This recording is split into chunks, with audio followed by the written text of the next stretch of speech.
Hotep Amon, que la conscience ancestrale rayonne. Je suis heureux de vous retrouver dans cette nouvelle rencontre, consultation ancestrale. Je vais aujourd'hui parler de ce que les autres ont appelé le mystère du Saint-Esprit. Parce que jusqu'ici, s'il y a des supputations qui se font, s'il y a des actions, j'ai envie de dire, spectaculaires que beaucoup vont vendre sous couvert de religiosité, c'est bien ce que j'appelle le mensonge scientifique du Saint-Esprit. La vérité derrière, qu'est-elle?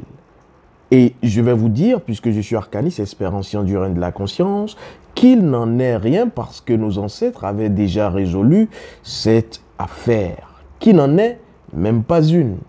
Comment comprendre le Saint-Esprit? Le Saint-Esprit, c'est quoi? À quoi fait-on référence lorsqu'on parle du Saint-Esprit? Et ici, je vais vous dire que pour comprendre ce qu'est ou ce que représente le Saint-Esprit, vous aurez besoin de faire un chemin, de faire un cheminement qui va simplement être celui initiatique. Seule l'initiation vous permet de retrouver votre Saint-Esprit, parce qu'en réalité, le Saint-Esprit n'est qu'une conséquence de l'initiation. Vous allez comprendre. Et ici, nous aurons besoin de 4 éléments. Le premier élément qui est Iman. Le deuxième élément, c'est l'incarnation de la Reine-Mère, Aïssata, qui sera la Vierge Marie. Chez les autres, le troisième élément sera Oro, l'enfant, le néther faucon, qui sera appelé Jésus. Le quatrième élément sera le Saint-Esprit. Lorsque vous avez la quadrature élémentaire de cette histoire, vous en avez fini avec cette classe. Vous passez à la classe supérieure. Alors, Imana, le premier élément, c'est ce qu'on appelle la nature cachée. Votre nature cachée invisible qui veut s'exprimer parce que c'est la condition sine qua non. La première condition primordiale pour retrouver ou aller à la rencontre du Saint-Esprit. Imana, c'est Dieu pour nous, dans la tradition ancestrale authentique kamite. Imana, c'est l'invisible, c'est l'insondable, le caché. Mais en même temps, il est impersonnel et personnel parce que vous, autant que vous êtes, nous, autant que nous sommes, chacun a son imana, c'est-à-dire sa nature spirituelle cachée. C'est ce que vous devrez découvrir lorsque vous allez à l'initiation. Et donc, l'imana, c'est le Dieu que vous êtes. C'est votre nature cachée. C'est votre rayon de vie. Et donc, vous allez comprendre que lorsque vous résolvez la première équation, c'est-à-dire, vous avez compris que Imana, Dieu impersonnel, personnel, c'est votre nature cachée. Vous allez maintenant aller utiliser cette nature cachée pour féconder la Reine-Mère, qui est Aïssata, incarnation de la Reine-Mère, qui sera appelée la Vierge Marie. Et donc, vous allez ici comprendre que le deuxième élément, la Reine-Mère, Aïssata, renvoie à l'âme. Et on dit de cette âme qu'elle est vierge parce qu'on dit que la mère, reine, est vierge. Aïssata, c'est l'âme. Et donc, l'âme doit être vierge et donc pure pour pouvoir être fécondée. Fécondée par votre nature cachée. Et donc, dès que vous fécondez l'âme vierge pure, et qu'est-ce qu'une âme qui est pure? C'est une âme qui se connaît. Une âme qui est découverte. Dès que vous connaissez les informations de votre âme, vous avez une âme pure. Et maintenant, vous devez marcher selon les informations de votre âme pour ne pas tomber dans les souillures et les blessures de l'âme. Et donc, l'âme pure, l'âme non souillée, c'est la Vierge Marie, c'est Aïssata, incarnation de la Reine-Mère. Et donc, votre imana, votre cachet doit féconder Aïssata, c'est-à-dire l'âme pure qui a découvert ces informations, pour donner naissance à l'initié, le nouvel être que vous allez être dès que vous allez à l'initiation, qui est l'enfant qu'on appellera là-bas Jésus, mais qui n'est rien d'autre que le néther faucon.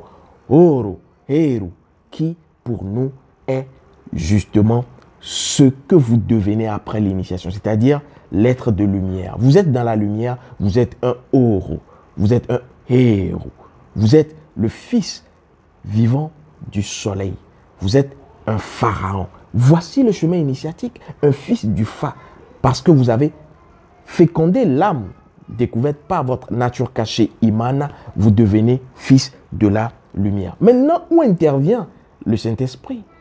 C'est justement après la fécondation et après donc la naissance de ce nouvel être que vous aurez la présence du Saint-Esprit. Parce que le Saint-Esprit n'est qu'une forme que prend l'Imana.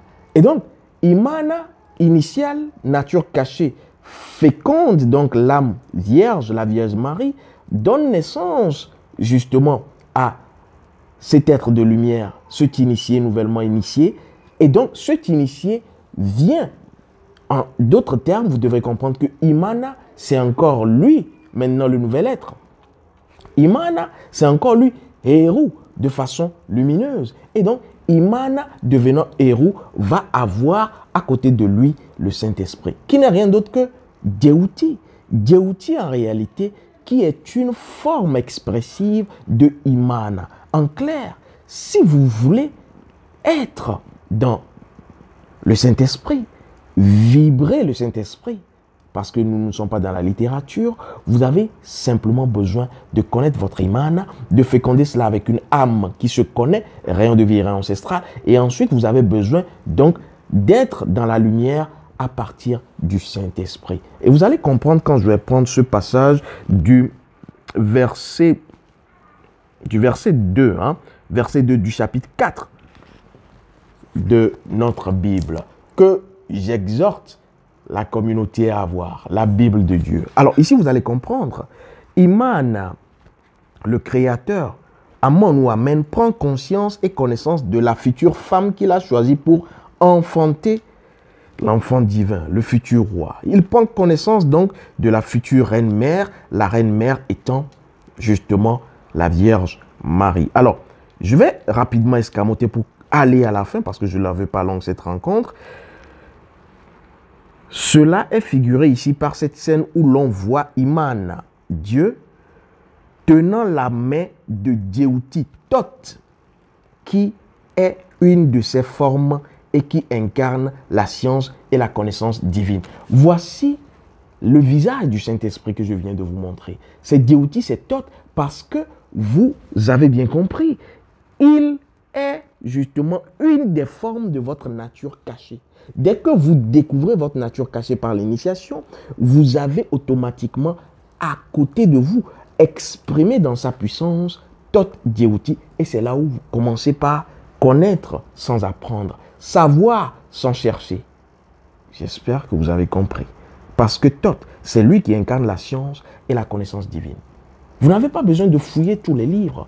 Vous avez besoin d'aller à l'initiation. Et même lorsque vous tiendrez un livre, beaucoup d'autres tiendront le livre, mais ne verront point, simplement parce que ils n'ont pas découvert leur Imana. Ils n'ont pas fécondé la Vierge Mère, l'âme vierge. Ils ne sont pas nés de nouveau, vous comprenez maintenant. Et ensuite, ils n'ont pas le Saint-Esprit, qui est en vérité Thoth Djéouti, qui incarne la science et la connaissance. Hotep Amon, que la conscience ancestrale rayonne.